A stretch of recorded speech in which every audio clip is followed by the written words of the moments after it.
I have this real fondness for Americans doing English accents. Like I don't mean like kind of an actor, in a Hollywood film when they pretend to be English, but just like all my American friends, like it's always that they always have a point when they'll sort of impersonate me, or they'll talk about like American friends in London will go like, yeah, and then he said, "Would you like a cup of tea?" Yeah, I love it so much. Yeah, actually, I was thinking. I can actually do it, but like somehow right now it's just like... No, I know, it's really on the spot. I'd feel really awkward if I had to do an American impression right now, so it's, Do an American impression. No, exactly. It's Not any type of American, do a Southern American. I mean, I know that it'd be like y'all, but I wouldn't want to, like, it's like the thing is, you spend, as an English person who likes culture, you spend so much of your life immersed in American movies and like American culture that it's actually like I've only ever been to America once, and I went to New York for a couple of weeks, and it was so weird being there because it was like I would see sort of like street views of things that just look so instantly familiar, but like there was real oxygen around them, and they were made out of real bricks, and it's there's real real thing, people and it's a talking real around. place. I was like, fuck, this is real, Honestly, so how was that? Because I'm very like fascinated with this sort of, I don't know, when you see something like on a screen, it's like a sort of romanticized version of it. And this is a thing I've been dealing with like lately. Like say, so my first time actually going to Paris was like last year. And in this time, I was kind of like forced to deal with, not really deal with, but I was just in a place that I was kind of like always like on some level fascinated with. At one point during like my film studies days, I was like completely fascinated with like French New Wave films.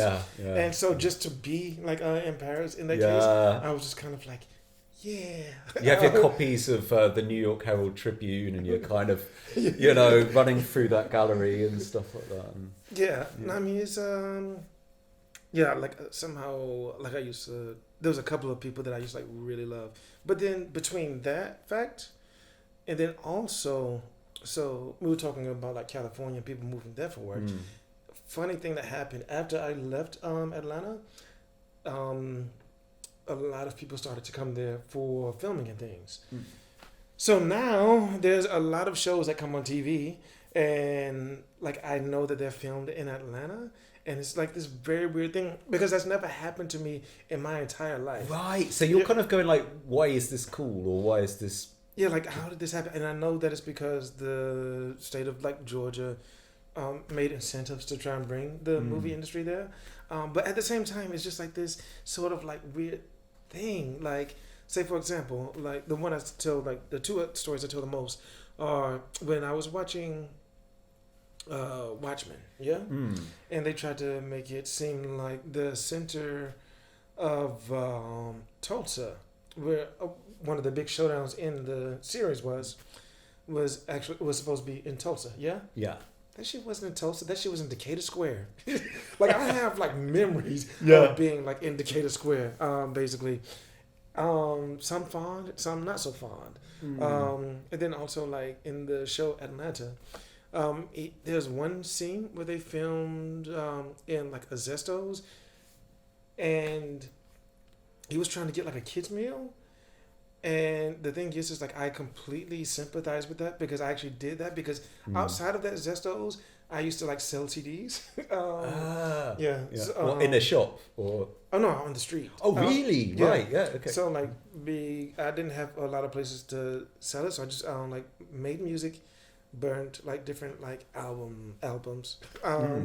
And then I would sell them on the street for like extra money. This is very mythological, isn't it? I always have this image of people like kind of opening their car boot up and I just didn't have a car. Right. Like, okay. But I would have done that.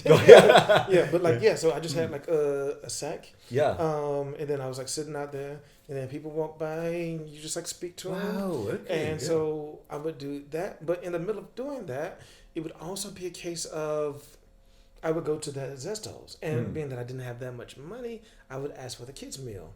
But then he's asking for it, and they're not going to give it to him. And I sympathize with that because that same thing happened to me. But then I figured out that what's actually cheaper is the 2-piece and a side, and you actually get much more food. And in my mind, I'm just kind of like, dude, just ask for the 2-piece. And yeah, I don't know. And I guess what I'm saying is that it's just boiling down to